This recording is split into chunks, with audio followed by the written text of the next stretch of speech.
Conheça todas as teorias, domine todas as técnicas, mas ao tocar uma alma humana, seja apenas outra alma humana. Quem disse essa frase foi o psiquiatra suíço Carl Gustav Jung, criador da psicologia analítica, que estuda o inconsciente coletivo, a individuação, os arquétipos e sonhos. Nesse episódio, vai ter spoiler de uma exposição incrível sobre Jung que vai chegar ao MIS em 2025. Dica de livro, de filme, de música. Se você quer saber mais, fique aqui no PitayaCast.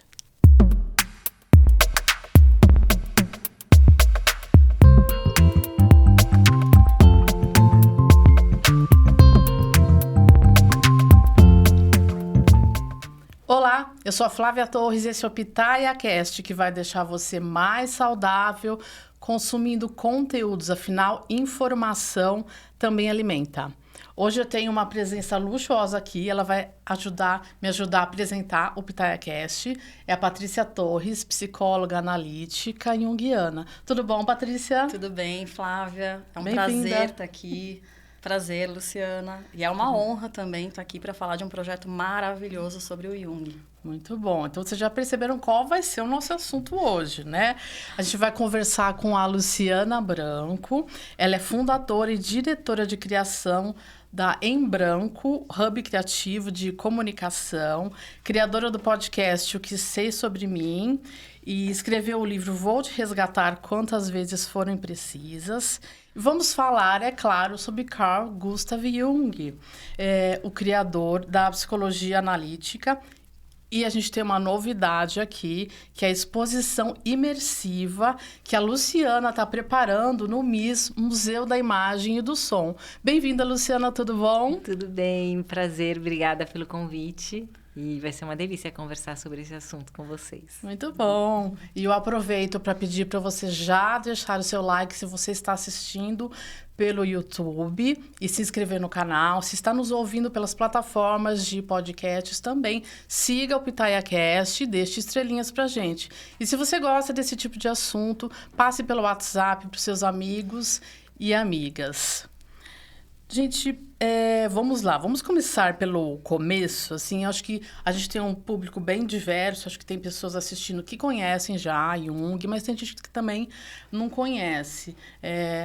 Vocês poderiam, assim, as duas aqui... A Luciana também, além dela ser diretora de criação, ela também está terminando uma especialização em psicologia analítica. Então, assim, a gente está bem aqui... bem servida para falar sobre Jung. Então, eu queria que vocês comentassem, assim, para quem não conhece, quem foi Jung? Quer começar, Patrícia? Eu posso contar a partir de como eu tenho contado sobre ele para engajar as pessoas nessa exposição, que vai ser realizada no MIS no ano que vem, 2025, em setembro a gente está prevista. Jung foi considerado pela revista Time o maior pensador do século. Ele é um suíço, nascido em 1875, e que estudou medicina. Ele queria ter estudado arqueologia e acabou estudando medicina por questões, na Suíça. Ele não tinha dinheiro para estudar arqueologia, acabou estudando medicina. E se formou um psiquiatra, foi trabalhar como psiquiatra em hospitais de pessoas, enfim, de doentes mentais. E aí ele se transformou e ele começou, enfim, ele é uma pessoa que nasceu de uma família, num contexto no qual o pai é um pastor protestante, em crise com a sua própria fé.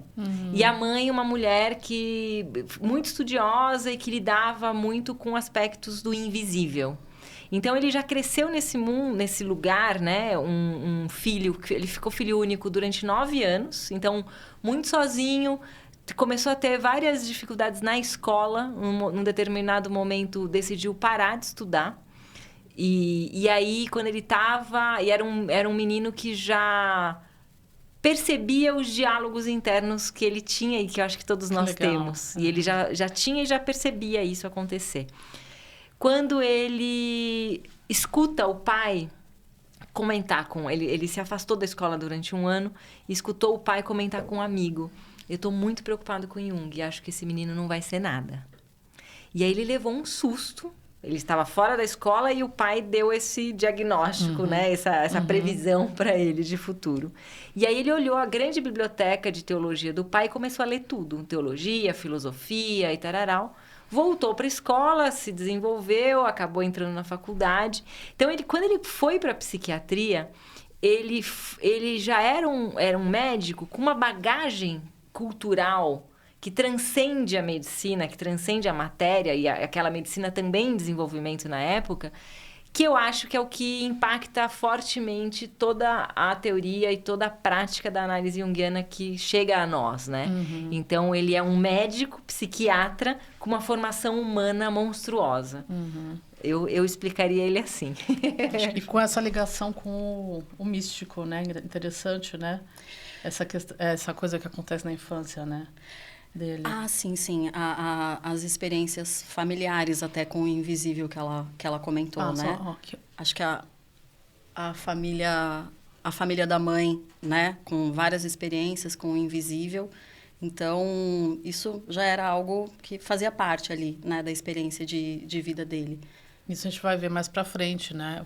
Assim, essa questão aparece muito, né? Aparece, mas essa questão do místico é importante realmente a gente aprofundar um pouco, vamos né? aprofundar. Mas eu queria falar um pouquinho antes. Você eu coloquei aqui na minha pauta que o Jung era um discípulo de Freud, mas na verdade eu comecei a ler, não é bem assim, né? Qual que é a relação que ele tinha com Freud? Na verdade, quando ele entrou em contato com o Freud, ele já tinha desenvolvido muito material. Então, ele já tinha um princípio ali de uma teoria, né? O que o atraiu para procurar essa conversa com Freud foi justamente o material que o Freud tinha escrito com relação ao inconsciente, né? E que não era uma coisa falada ali, né? No meio acadêmico. Então, por isso que o motivou a fazer esse contato com o Freud, mas mais no sentido de uma troca, né? Obviamente, o Freud mais velho, mais experiente, com uma teoria mais consistente, porém, ele não chega como um discípulo, ele chega como... Colaborador. Exatamente. Seria essa palavra, né? A intenção era mais uma troca, realmente, ali, né? E ele sendo mais novo, ele tinha, sim, e a gente vê na obra completa dele, uma grande reverência a tudo que Freud tinha. Imagina que era o início de um pensamento, né, do que em inglês eles chamavam de Talking Hill. Então, assim, eles estavam apresentando para os médicos uma possibilidade de cuidar das pessoas por meio da palavra, das narrativas, da conversa. Então, era muito revolucionário, né?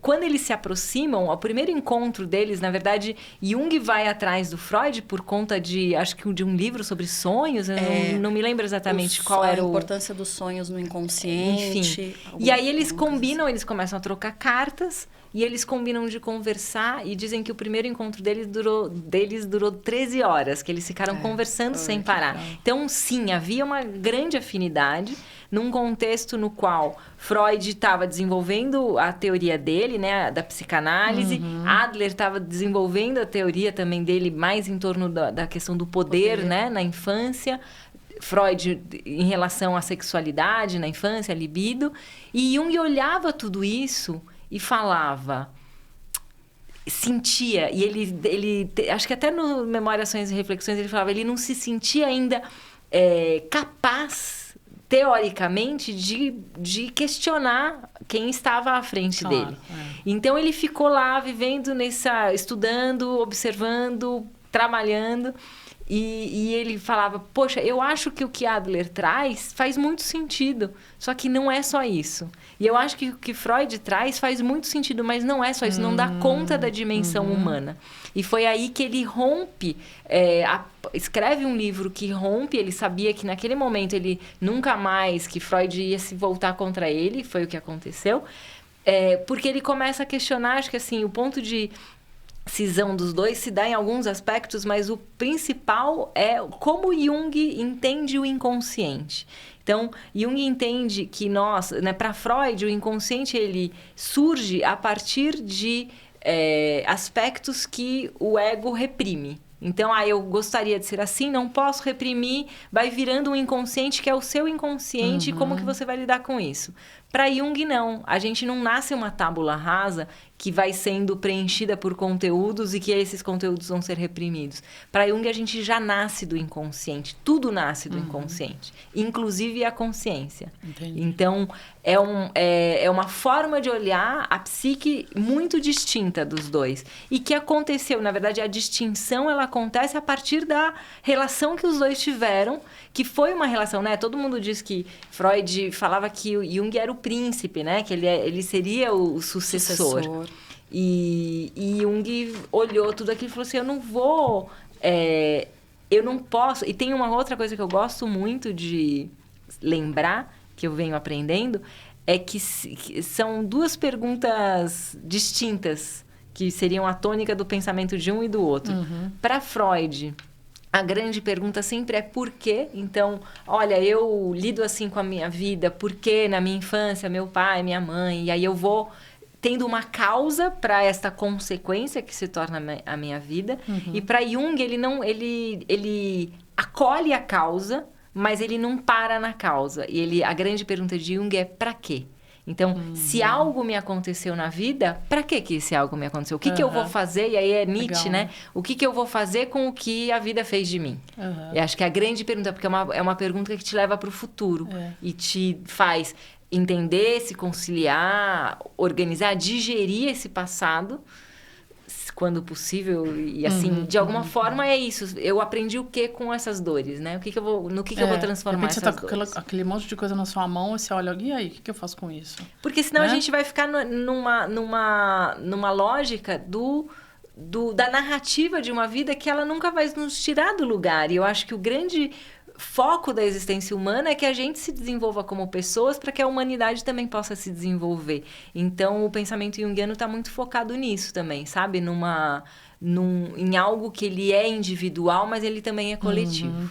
E, Luciana, você fala sobre isso, sobre algumas questões entre Jung e Freud, num artigo que você escreveu recentemente. Como que as pessoas fazem para acessar esse artigo? Eu recebi um convite muito legal da revista Amarelo, que é uma revista de cultura maravilhosa do Brasil, e eles fizeram uma edição totalmente focada em sonhos. E aí eles me chamaram por meio de uma amiga psicanalista que escreve constantemente para a revista, Helena Cunha. E ela, quando surgiu o assunto, vamos chamar alguém para escrever sobre sonhos e Jung. E ela falou, vamos chamar a Lu Branco. E foi muito legal, porque a Helena, ela é uma psicanalista muito focada, não só em Freud, ela circula mas é bem na linha freudiana. E aí, quando eu resolvi estudar a psicanálise num primeiro momento, eu fui falar com ela. E ela me deu várias dicas, olha, então vai por aqui. Daí eu comecei a ler, ela falou, começa a ler esse seminário e depois tal. E eu comecei a ler, foi quando eu comecei a ler Totem e Tabu. E aí eu comecei a ficar muito angustiada. Primeiro eu li os seminários e já me apaixonei, né? Porque é apaixonante, né? Essa dedicação a conhecer mais do ser humano. É o meu grande assunto. E aí eu fui ler Totem e Tabu e eu comecei a ficar muito incomodada com a forma como Freud falava, especialmente dos povos originários, dos povos ancestrais. E a gente não pode descontextualizar, né? É um homem falando no século passado, então assim... Mas tinha uma coisa em mim que eu falava, ai, que dureza. Não sei se eu vou... Daí eu fiquei até triste, eu falei, puxa, eu não sei se eu vou poder... Não sei mais se é isso que eu quero estudar. E aí eu tive a sorte, a magia, vamos chamar como a gente quiser, de olhar para a minha estante. E eu tinha, aos 15 anos, comprado Memórias, Sonhos e Reflexões e nunca tinha lido. E o livro é a biografia do Jung, publicada após a morte dele.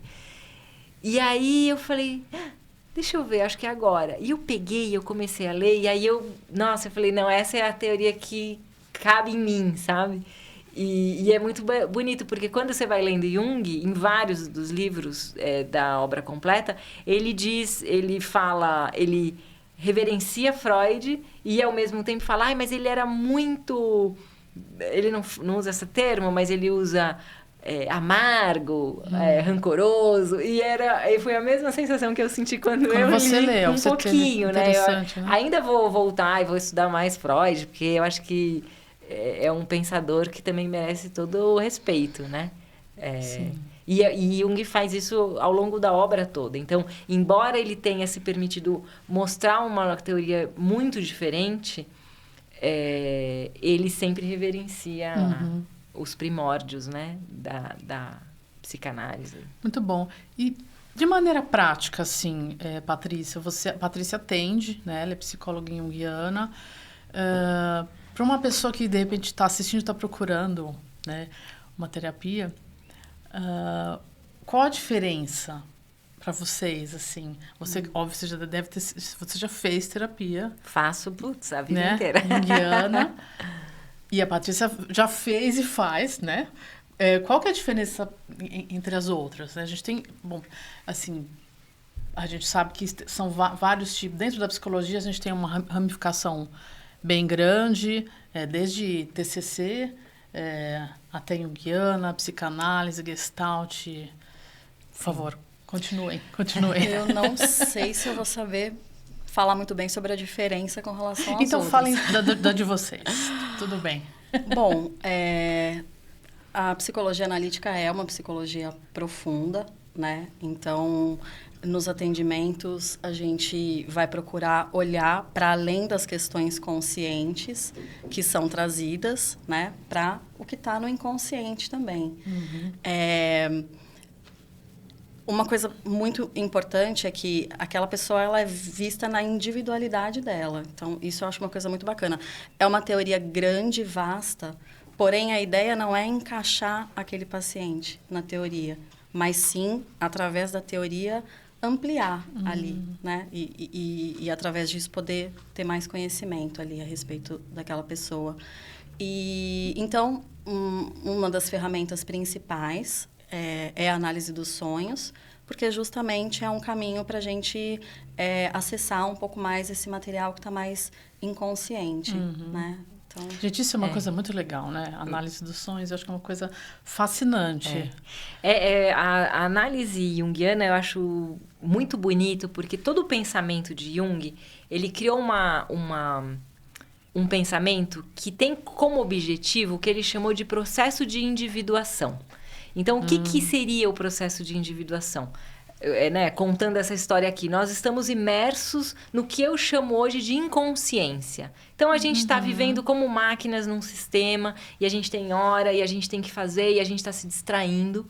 Só que existe, como a gente nasce do inconsciente, que é diferente da inconsciência, existe algo, uma essência que precisa se realizar em nossas vidas. A gente não está aqui passeando, enfim, a gente tem um compromisso com a humanidade, com a consciência, com o todo. Não só com a humanidade, mas com o todo, com o mundo, com o planeta, com o cosmos. O pensamento junguiano, ele vai a esse lugar muito distante do indivíduo apenas. E a gente, então, está num processo no qual o nosso inconsciente, um arquétipo que ele chama de si mesmo, que seria a nossa essência, precisa se realizar no mundo. Para quê? Para que a gente se realize, mas para que a gente possa servir ao mundo. Então, o pensamento da junguiano, ele é um pensamento, na minha visão, absolutamente contemporâneo, porque ele precisa ser executado urgentemente, inclusive, para que a gente possa olhar o mundo não como como que eu vou ser bem-sucedido. Não é sobre isso. Como eu vou me realizar e realizar o melhor que eu tenho para o mundo. É o coletivo. Exato. Então, exato. É totalmente esse pensamento que integra. É um pensamento muito integrativo.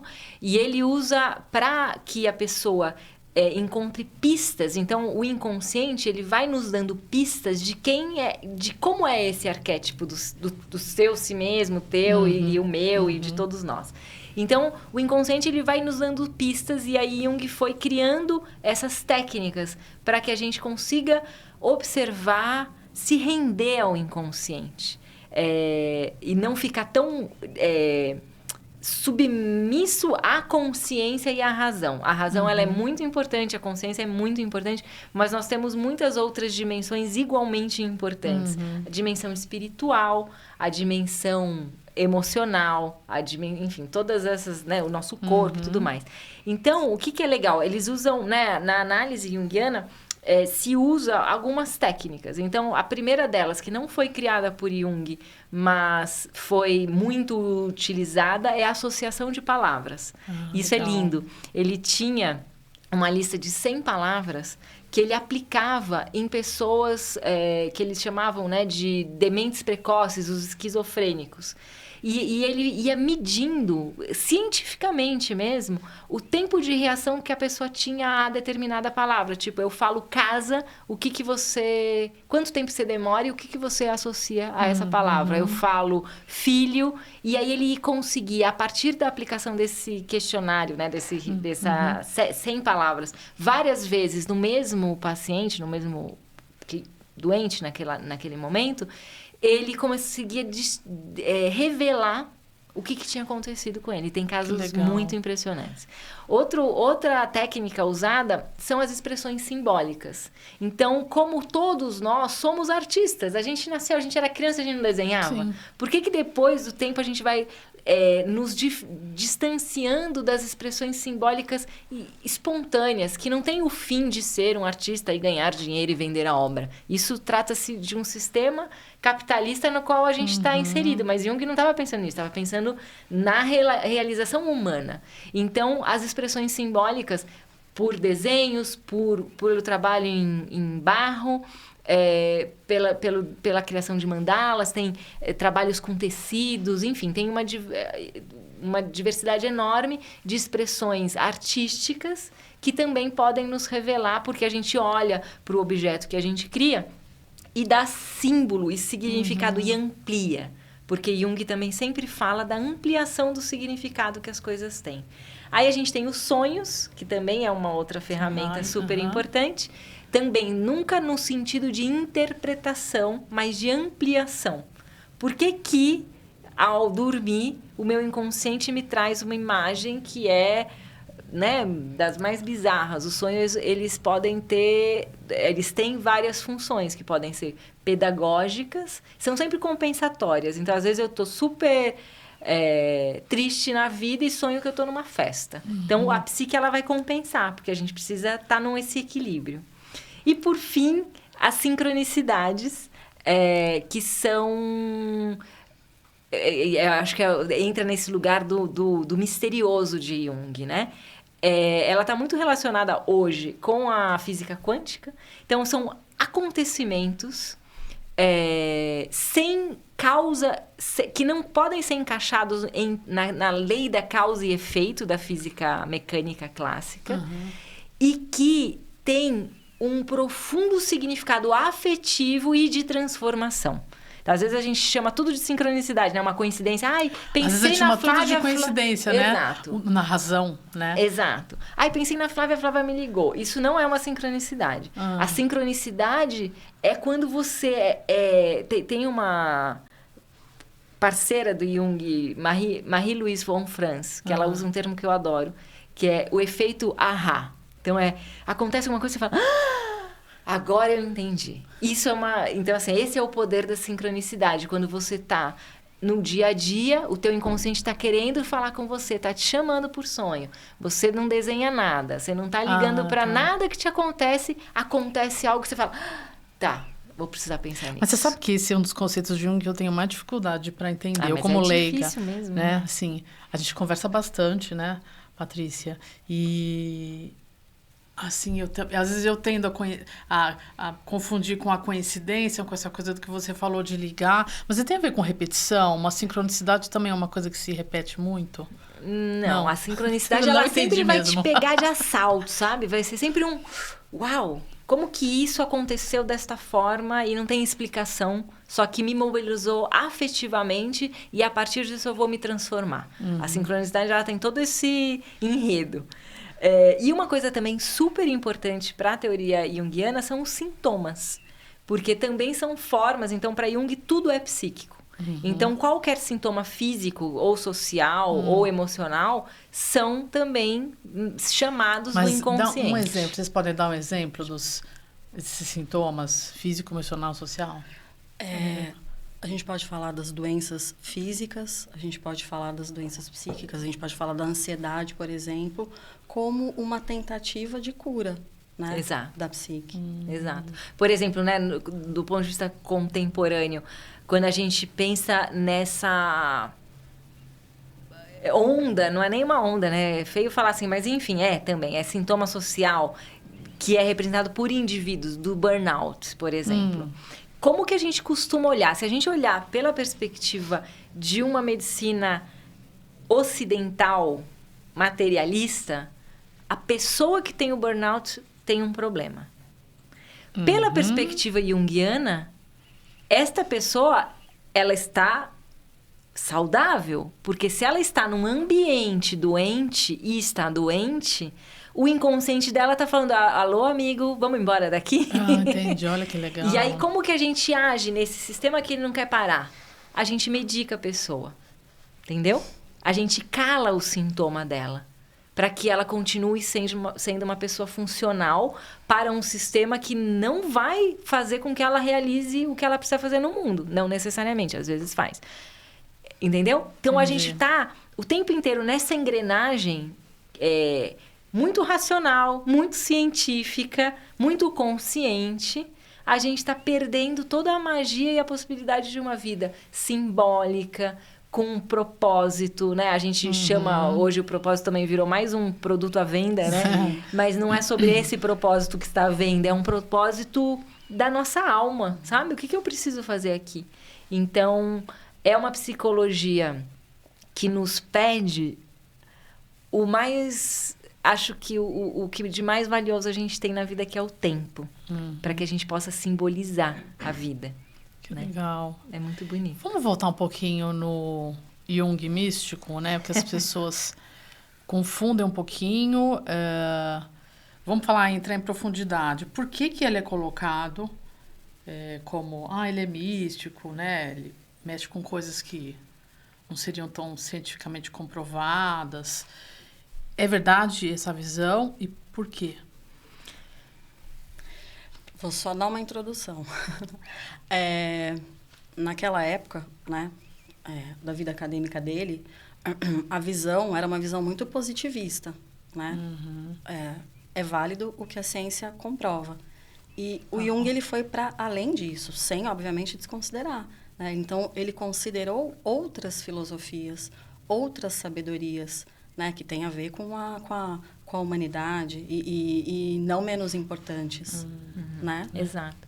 Porque vamos pensar no princípio do olhar dele para o ser humano, né? Se nós todos partimos do inconsciente coletivo, então de um inconsciente, e eu gosto de pensar no inconsciente como um mar sem fundo. Então, assim, não tem nem começo nem fim, e ele é absoluto. E a gente emerge desse mar. E todos nós emergimos desse mar. Então, a gente está conectado a toda a história da humanidade desde sempre, a toda a história do mundo. E se você for pensar, a ciência também fala isso, porque toda a história do mundo está aqui, né? Na gente. Sim.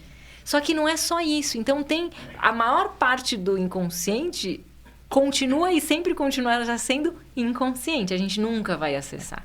Entendeu? Então, ele também tinha esse pensamento. Se o inconsciente fosse apenas pessoal, eu passo a minha vida inteira fazendo análise, terapia e eu vou desvendar o meu inconsciente total. Não vai. Entendeu?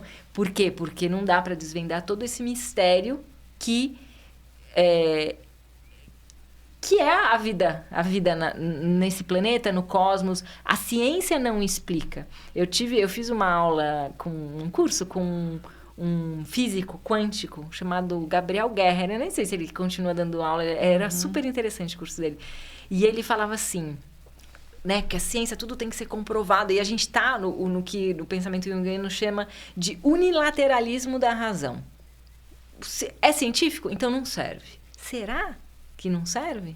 Será que eu vou precisar fazer mesmo uma tese de doutorado para dizer que o chá de camomila me tranquiliza? Ou será que isso é um conhecimento humano que vem, sei lá de onde, eu não preciso comprovar? Ele simplesmente é, porque existe, porque é. Né? Então, Jung, ele valoriza o que é antes mesmo da gente saber. E sai fora do materialismo. Exato. Né? E sem desprezar, isso que eu acho bonito da teoria. É uma teoria que integra. Então, ele várias vezes, quando ele fala da razão, ele fala assim, a humanidade deve muito, né? E teve muito esforço dedicado ao desenvolvimento da razão. E ela é maravilhosa, a ciência é maravilhosa. Poxa, a gente, né, a vacina, todos os tratamentos, isso tudo é maravilhoso. Ninguém está desprezando. Só que a gente não pode se reduzir a uma matéria, porque afinal essa matéria acaba. E aí... Então, e o que fica, né? Exato. O que permanece. Exato. Essa é a questão. Então, é muito... Eu acho que é um pensamento, ele é enorme, como a Patrícia falou, é profundo. Ele não tem fim. Quando a gente entra para começar a estudar, saiba que você vai continuar estudando pro resto da tua vida. Pro resto da vida. E não vai chegar ao final. E ele é lindo porque ele vai dando... nos permitindo essa visão e essa dimensão simbólica da vida, né? Porque senão a gente fica muito reduzido ao fiz, não fiz, cumpri, não cumpri, deu certo, deu errado. E o pensamento junguiano, ele não tem certo e errado. Certo e errado são faces de uma mesma moeda, entendeu? Ele inclui, ele não exclui, né? Uma coisa não exclui a outra, né? Ele muito integra, bonito. É muito legal. É muito legal. Porque é bem respeitoso até, né? E E tem a ver com... É uma coisa que tem a ver com a própria teoria dele, né? Exato. Eu acho que é humano, integrador, e né? eu acho Segue que essa característica. E a gente talvez não tenha respondido a sua pergunta da questão do místico, né? Do mistério. Então, assim, como ele chegou a essa teoria... Essa teoria e esse processo a partir da própria experiência que ele fez nele mesmo. Então, não é um observador. Ele não fica assim, a Flávia pensa assim, eu vou diagnosticá-la assim, vou colocá-la nessa caixa. Não.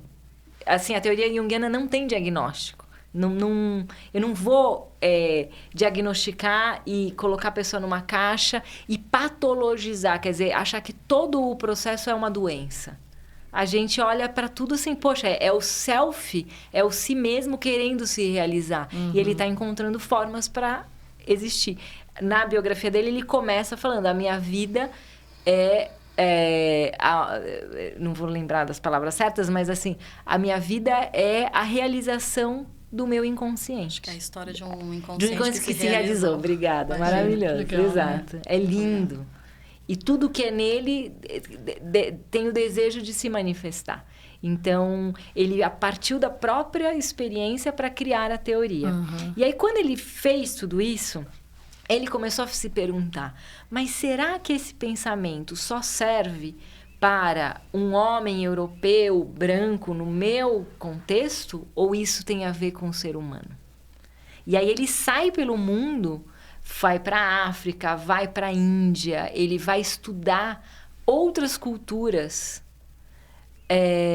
para provar que antes do homem europeu e branco existe uma alma humana que se revela em todas as culturas, em todos os tempos, de formas distintas. Então, eu acho que também é um pensamento super contemporâneo, porque ele é super... inclusivo, igualitário.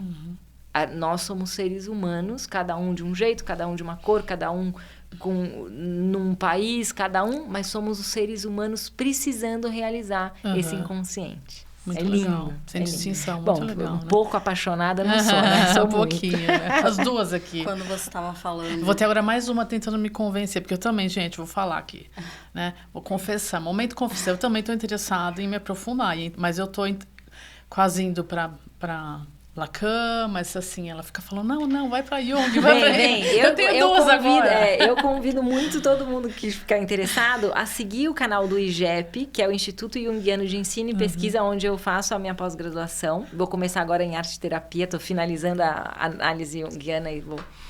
Porque lá tem muito um conteúdo de vídeos e de textos. E tem vários cursos. Tem um curso de 2 meses que, de repente, dá para fazer só, online. uma introdução. Será que é? Exato, é uma introdução. Vai tateando, né? depois de, não, vamos para os 2 anos. Aí vai para os 2 anos e depois continua. O que a gente fala, eu e as minhas colegas do curso, que não é uma pós, é uma iniciação. Porque a gente muda o jeito de olhar o mundo, né? É incrível, a gente começa a fazer contato com a teoria, vem pelas entranhas e assim, você vira do avesso. Que legal. Só de começar a estudar. Mas é incrível, assim, é muito profundo e faz absolutamente muito sentido. E sabe o que eu lembrei agora? Eu acho que a gente não pode deixar de contar, pelo menos uma coisa, falar uma coisa introdutória de Jung sem falar da Nise aqui no Brasil. Só um pouquinho, assim, rapidinho. Eu lembrei dela e do filme também, que eu acho que para quem quiser procurar como referência, para abranger, assim, para entrar mais nessa história, que é... Como que tá aqui? Acho que eu anotei. O filme é Nise, O Coração da Loucura. O Coração da Loucura. É um filme lindo. Maravilhoso, com a Glória Pires. Conta a história dela aqui com a Glória Pires. E tem no Prime Video. Para quem quiser procurar, está disponível no Prime Video. Para assinantes, né? Para quem assina. E eu acho que para alugar também no YouTube, você paga só o aluguel e aí assiste o filme. Qual foi a importância dela? Ela foi uma pessoa que acabou se relacionando por cartas, né? Com Jung, compartilhou o trabalho dela. É lindo demais, né? A história dela. Muito. E contem um pouquinho. Vai lá, Patrícia. Dá uma introdução também, você continua depois. A Nise, ela foi uma pioneira, né, da psicologia analítica aqui no Brasil. Ela foi uma psiquiatra. Inclusive, assim, se não me engano, ela foi a única mulher da turma dela, com mais de 150 homens. E em tempos de lobotomia, choque elétrico... Nossa, uma loucura, né? Ela impressionante trouxe... o filme, que o filme mostrando em imagens, né? Gente, vocês choraram, eu chorei muito. Nossa, no final do filme eu saí com a cara inchada. Eu também. Precisando chorar. Eu também. Eu me lembro... Nossa, impressionante. Então, em tempos de lobotomia, de choque elétrico, ela trouxe a arte, né, para os pacientes psiquiátricos e desenvolveu um trabalho belíssimo. Ela se correspondeu com Jung. Ela enviou o trabalho dela para o Jung. Ele ficou encantado, né? Ele a convidou, eu não me lembro se eles se conheceram pessoalmente, mas ele a convidou para expor o trabalho dela numa mostra lá em Zurique. E ela foi, eu acho que eles se conheceram. Sim, conheceram. Né? Sim. Eles se conheceram. E ela estudou no instituto lá e depois ela retornou e seguiu, né? Divulgando aqui a psicologia analítica. Então... Eu acho bacana a gente pegar sempre as coisas em perspectiva e no contexto, né? Então, se a gente pensa uma medicina materialista e que a pessoa precisa ser funcional para um sistema... É o que você estava falando. É sempre, assim, é legal porque a gente sempre volta na mesma conversa. Exatamente. Então, assim, se a pessoa precisa ser funcional e ela tem... E naquela época, tá? Um dos clientes, ele foi preso num hospital psiquiátrico porque ele foi visto num domingo tomando banho de mar pelado. Quer dizer, quem nunca tomou banho de mar pelado precisa atire a primeira se pedra tratar. agora. Esse que tá precisando. Mas tudo bem, vamos... Então era, tipo, que absurdo. Então, a pessoa que ela não pode ser funcional, ela não se encaixa nesse sistema. Põe no hospital psiquiátrico. Como o pensamento daqueles médicos, e a gente, não acho assim, eu também não... Eu gosto de, né, como a gente está sendo treinado para pensar como Jung... Era o que eles tinham, eles estavam sendo treinados para isso. Então, qual é a experiência que a gente vai fazer? Vamos dar choque. Ou vamos fazer uma lobotomia. Que são materialistas, né? Do ponto de vista material, assustador. Só que hoje, será que a gente está fazendo coisas tão diferentes assim? Quando a gente vê uma sociedade dopada, seja por remédios, não sou contra os remédios, mas sei que a própria ciência diz que a gente está se medicando demais. Uma sociedade embriagada, também, eu consumo bebida alcoólica, mas acho que nós estamos bebendo demais. Uma sociedade que vê Netflix loucamente e outras uma rede sociedade social, de uma né? rede social, e a gente não para. Será que a gente não está... Né, cometendo também essas violências. E aí, quando a Nise chegou ela tinha sido presa na época da ditadura Vargas, então ela tinha ficado encarcerada durante 1 ano e meio porque ela estava lendo um livro de Marx. Então, nossa, vai para cadeia, tá bom. Ficou lá. Quando ela saiu, ela e o marido, eu sei disso porque eu fui e recomendo, em Sorocaba, no Sesc Sorocaba, até janeiro do ano que vem, tem uma exposição linda sobre ela, sobre a obra dela, gratuita. Então, é uma Já super... temos um passeio. Vão, porque é demais. E eu posso até ir junto de novo, porque Vamos, eu vou voltar. vamos. E aí, ela ficou 8 anos. Ela e o marido também era médico, ele era um sanitarista. Sanitarista, isso mesmo. E aí, ela voltou e foi trabalhar num hospital psiquiátrico. E aí, tava ali a história do choque elétrico. E aí, falou, aperta o botão. O médico falou, eu não vou apertar. E acho que existem outras formas de existir. Porque mesmo se a pessoa se cindiu, se ela for uma pessoa esquizofrênica, se ela não tem mais a capacidade de narrar a própria história, porque às vezes a pessoa perde essa capacidade de fala, ela tem capacidade de expressar essa história de outras formas. E aí ela criou o laboratório, né, o laboratório de desenho, de arte, colocou todos os clientes, porque na análise junguiana a gente não chama as pessoas de pacientes, porque ela precisa estar engajada no processo. Então, os clientes para produzir. E aí, nesse vazar desses conteúdos inconscientes, que não estavam sendo feitos verbalmente, mas do ponto de vista simbólico das imagens, todas as pessoas voltavam a se encontrar num lugar melhor. E isso não é suficiente, né? É um olhar de gentileza. Como que esta pessoa pode existir no mundo? E o que ela fez lá, depois de um tempo, um crítico de arte chamado Mário Pedrosa olhou aquilo e falou, isso é arte. E aí trouxe para o MAN para expor aqui. E aí com o Jung, ela trocou cartas, ele escreveu, como era raro ter mulheres médicas na época. Quando ele voltou, isso mostra no filme, ele chamou, tipo, caro senhor Silveira, né? Senhor Nise. E ela falou, até verdade. Jung era machista. Embora ele tenha... Nossa, ele se dedicou demais ele foi o primeiro pensador deste universo que tratou a psique feminina com respeito. Porque até então são as histéricas, né? E aí,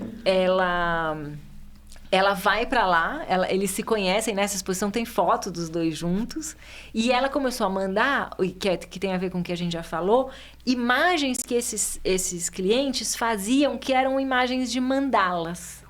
Porque lembra que eu falei do si mesmo, do arquétipo do si mesmo? A representação simbólica deste arquétipo é uma mandala. Porque é o símbolo da integração.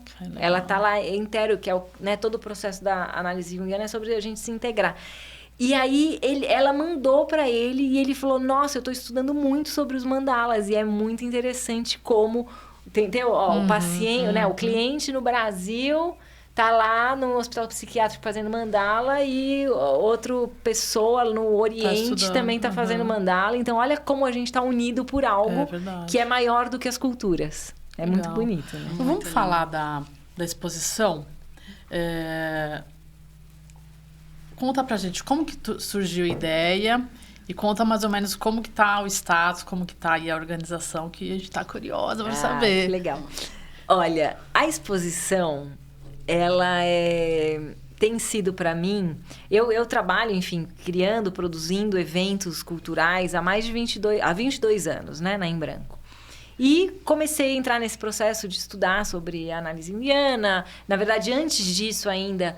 eu fiz uma pós-graduação em neurociências, eu sou muito interessada pelo ser humano e pelo comportamento humano, mesmo quando eu trabalho para o marketing. Eu sempre tenho esse olhar, tipo, cadê o ser humano aqui? Não é sobre um consumidor. Vamos falar, que ser humano é esse? E aí, no meu processo de análise mesmo, comecei a ficar numa angústia grande de como que eu integraria toda a história que me trouxe até aqui, do que eu estou experimentando e o que eu quero pôr no mundo. E aí, dentro dessas 1000 crises naturais da vida e desse processo, que também é legal, é um processo que a crise é bem-vinda, né? A crise cria, a gente não precisa calar a crise, a gente tem que dialogar com a crise. eu um dia numa aula, no tapetinho de yoga... Nossa, eu não pensei na exposição. Ela veio até mim. Então, assim, como não acreditar no inconsciente, né? Então, assim, como também, tipo, não se sentir um canal para algo que precisa acontecer. E aí, eu vi a exposição inteira. Eu falei, meu Deus, mas não é possível que ninguém tenha feito isso ainda no mundo. E aí cheguei em casa, fui procurar e não achei. E aí, como eu trabalho há 22 anos para grandes marcas, eu coloquei o projeto todo numa apresentação como eu faria se qualquer marca me contratasse. Ninguém estava me contratando. Quem que estava me chamando? O meu selfie. Era o meu...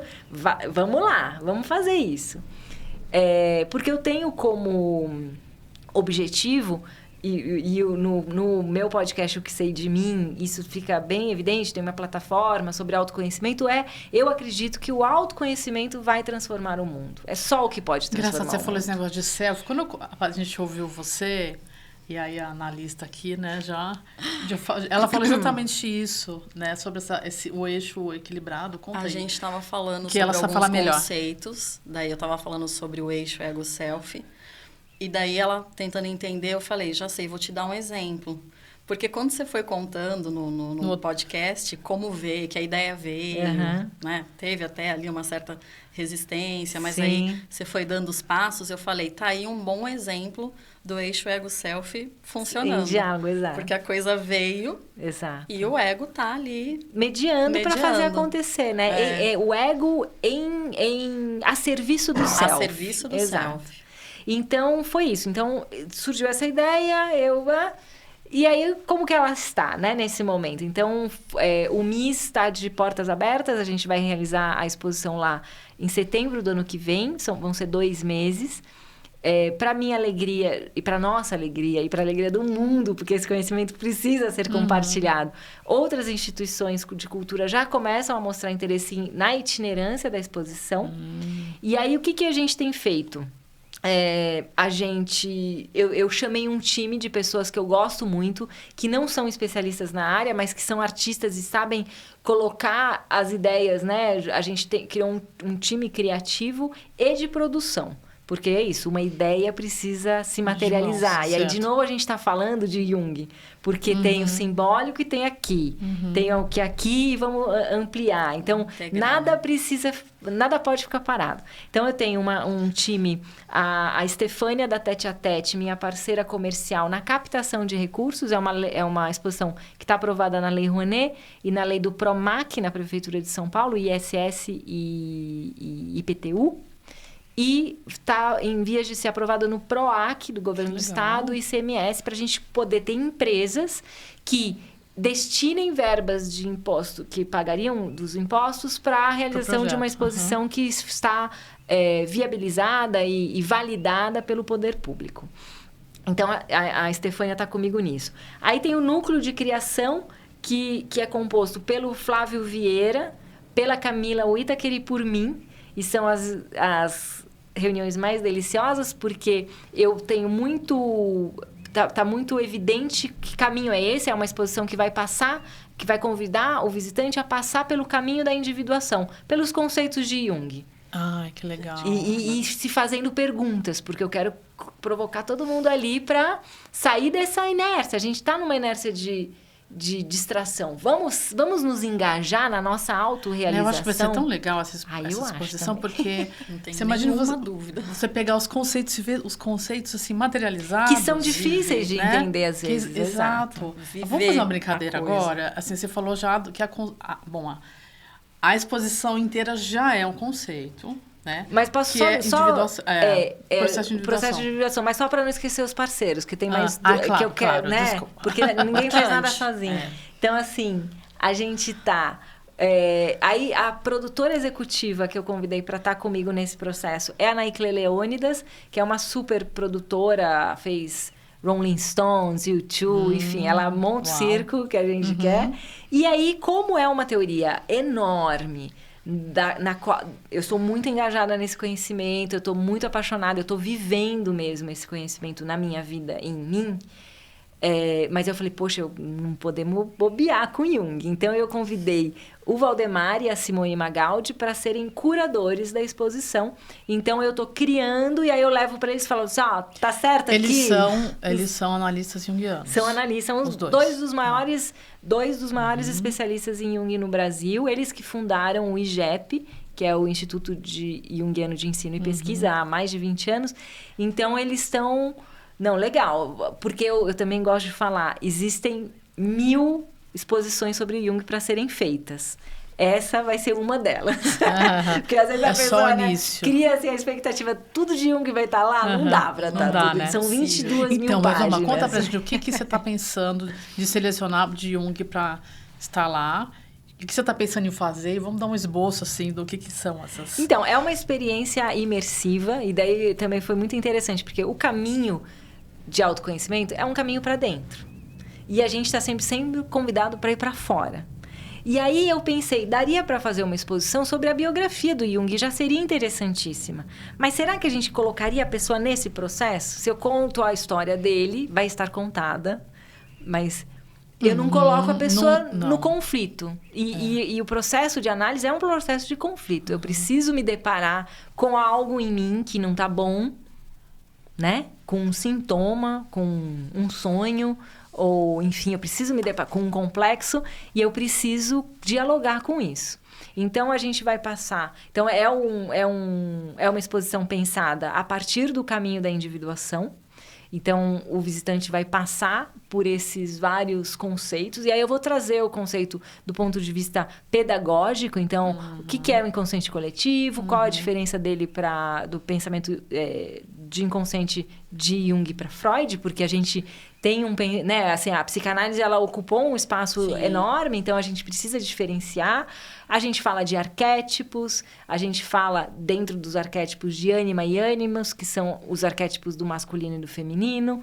Aí a gente pensa em sombras, em complexos, persona, sonhos, coisa, naturalmente. Hein? Sim, Mas o que você está pensando em fazer? São instalações de arte que vão sempre convidar, vão expor simbolicamente o conceito. E vão convidar a pessoa... Vão nas instalações, além delas disporem simbolicamente o conceito, elas vão explicar o conceito. Então, a gente precisa falar com o racional, precisa falar com o sensorial, precisa falar com o intuitivo e com o sentimento. Então, a gente está integrando essas funções. E aí, eu sempre quero fazer uma pergunta... psicológica, né? Eu vou precisar, então, provocar esse visitante a cada instalação para que ele possa fazer o caminho interno. Por isso que é curioso, porque é uma exposição, né? Que você vai para fora, mas daí eu falei, não, então é uma experiência imersiva. Porque... Introsição, mistura as palavras. Introspecção, exato. E assim, é muito fantástico porque isso é muito junguiano. Né? Porque... vida e obra dele estavam entrelaçados o tempo todo, né? Sim. Então, as pessoas vão poder ter essa experiência, né? De conhecer um pouco mais sobre ele, sobre a teoria, mas na experiência. Exato, ali, né? Exato. Eu acho que vai ser muito bonito, assim. Eu estou totalmente fascinada e a gente está criando uma exposição que, além de tudo, vai ser muito bonita, sabe? Porque é isso, tá dentro de um museu e a gente gosta do belo. O belo é uma virtude humana, então a gente precisa convidar todo mundo para experimentar tudo de bonito que o ser humano é capaz de fazer. E o ego é capaz de se colocar a serviço, né, disso tudo. Bem legal, né? E você tinha falado que você, por exemplo, sombra, você estava pensando em fazer um corredor... Tem umas coisas bem assim... a gente está desenhando, a gente está assim, né? Se vocês terem uma ideia, assim, planta do espaço e como que isso... São 550 metros quadrados e como que isso vai acontecer lá dentro. Então, partindo da inconsciência e chegando no si mesmo. Que bárbaro. Que legal, que experiência. Hein? Como você imagina uma pessoa saindo ainda dessa exposição? Eu quero... Sabe o que eu quero? Sendo bem... Eu quero que todo mundo saia querendo fazer análise. Eu acho que tem uma grande chance disso acontecer. Eu quero que as pessoas saiam se dando a chance de se dar tempo para observar a vida além de viver a vida. A gente vive a vida. Querendo ou não, a gente está aqui, ó, né? nossos instintos, todo o nosso corpo está funcionando, a gente querendo ou não. Só que a gente, como seres humanos, a gente também tem essa capacidade de observar a vida e falar, opa, é assim que eu quero viver? O que eu posso transformar? É nesse ambiente? O que eu posso fazer de melhor para mim e para o mundo? Então, eu acho que a exposição, ela materializa muito do desejo que eu criei para o que sei de mim. Então, assim, é isso, assim. Às vezes parece, e eu sei, que todo mundo fala, nossa, Luciana, você faz tanta coisa. Não é tanta coisa assim, é a mesma coisa, de várias formas, isso é verdade. Porque o livro, que também vou lançar esse ano, também é sobre isso, sobre autoconhecimento, sobre a nossa... A gente precisa dar significado, né, e simbolizar a vida. Essa é a nossa capacidade, né? Esse livro que você vai lançar esse ano já tem título? Tem. Chama-se Vou Te Resgatar Quantas Vezes Forem Necessárias. Que eu colei na sua biografia. Eu também adorei o título. Né? Vou Te Resgatar Quantas Vezes Forem Necessárias. Vai ser lançado esse ano pela editora Patuá. Então, eu estou no processo também de muitas gestações aqui. Você pode falar um pouquinho dele? Do livro? Posso. É um livro sobre... Também tem tudo a ver com tudo. É um livro sobre a jornada de uma mulher em busca de si mesma. E é engraçado que quando eu pus esse subtítulo, que nem vai existir na capa, mas no processo de criação ele existia, eu nem conhecia o conceito de si mesmo de Jung. E eu usei esse termo, a jornada de uma mulher em busca de si mesma. Olha que legal. Que aí talvez seja uma sincronicidade. Sim, entendeu? Aí sim, porque quando eu escrevi me emocionou, mas daí quando eu vi eu falei, era então isso. É para esse caminho que eu tenho que ir. Eu tava indo por aí. E isso também é bonito, porque no conceito de sincronicidade, ele precisa te colocar em movimento. Então, eu poderia ter o livro e pôr ali na minha gaveta, e daí, eu tinha um livro para lançar. Será que é suficiente? Dá medo. É se expor, é ir para a vida. Assim, eu sou uma... Minha formação, eu sou uma jornalista de formação. Eu tenho um escritório de comunicação há 22 anos. Dá medo fazer uma exposição sobre Jung dentro de uma sociedade que tem as pessoas ultra especialistas em Jung. Mas foi para mim que caiu. Então, eu estou honrando o que caiu. Eu brinco que Jung deve ter visto lá de cima. Quem é a louca no mundo que ama esse conhecimento, mas ainda não sabe quão difícil vai ser fazer isso? Eu vou passar para ela. Porque ela vai pegar e vai fazer. Porque pronto, ele tem um trecho de um livro que ele fala isso. Às vezes a pessoa conhece tanto que ela se paralisa. E às vezes ela não conhece nada e ela vai também pela ingenuidade. Mais leve, que é maravilhoso, né? Exato. Que é mais leve, que é a ingenuidade, né? Da criança, né? Será que se a criança soubesse que quando ela subir na bicicleta ela vai cair, vai doer pra caramba, ela vai subir? Não vai. Então, que a gente seja novamente tomado por esse sentido, né? Da criança, da ingenuidade nesse aspecto. Lu, você vai voltar aqui, então, ano que vem, para falar da exposição e do seu livro também. Vou. Tá? Tem mais papo até, né? Até o ano que vem, pra gente conversar. Vamos. Agora, a gente separou, nós três separamos dicas. Algumas dicas, claro, que tem a ver com o assunto. Lu, você falou que queria indicar 2 músicas. Você lembra qual você tinha falado? Eu lembro. Tô com elas aqui. Eu lembro. Eu gosto muito de música, né? E imagem não é só imagem visual, né? Sim, imaginação. Exato. Né? Então, eu acho que os sons e as músicas, elas também podem compor esse nosso imaginário. E, para mim, elas são muito importantes no meu processo de autoconhecimento. E aí tem, assim, eu acho que antes de indicar as 2 músicas, eu vou falar primeiro de um compositor que não é nenhum dos dois, mas que me acompanha muito enfim, que é o Jorge Drexler, que é sabia que você ia falar. que é um uruguaio maravilhoso, que ele pensa, eu brinco que eu penso exatamente como ele, assim, e ele pensa como eu, ele não sabe, mas eu sei. E aí existem outras 2 músicas, uma do Danny Black, que é um compositor contemporâneo paulista, chamado Maior, que é linda, que ele fala, que é sobre o caminho de autoconhecimento. Ele fala: eu sou maior do que eu era ontem, estou melhor Não, eu sou maior. Ó, eu tenho aqui do pra que você. era. Eu peguei a letra das duas, tô. Obrigada. Então vamos lá, que eu acho que o Milton Nascimento cantou com ele. Eu sou maior do que eu era antes. Estou melhor do que eu era ontem. Eu sou filho do mistério e do silêncio. Somente o tempo vai me revelar quem sou. Eu consigo ver aqui o inconsciente, eu consigo ver o si mesmo. Muita coisa, né? E essa evolução. E aí tem um outro... Quem me mostrou essa música foi uma amiga querida, Roberta Vieira, depois de uma jornada de meditação que a gente fez juntas. E aí tem outra música muito bonita que quem me mostrou foi uma amiga também, a Janaína Fellini, que é uma cantora, de um compositor curitibano chamado Troy Rossílio, chama-se Inimaginável. E é um convite para esse mergulho interno, que a gente tem tanto medo de dar, né? Uhum. E que ele diz, entre outras coisas, um dia eu vou me perder, vou entrar fundo, vou atravessar a fronteira mais escura do mundo. Um abismo nublado pode estar tramando algo inimaginável, inimaginável.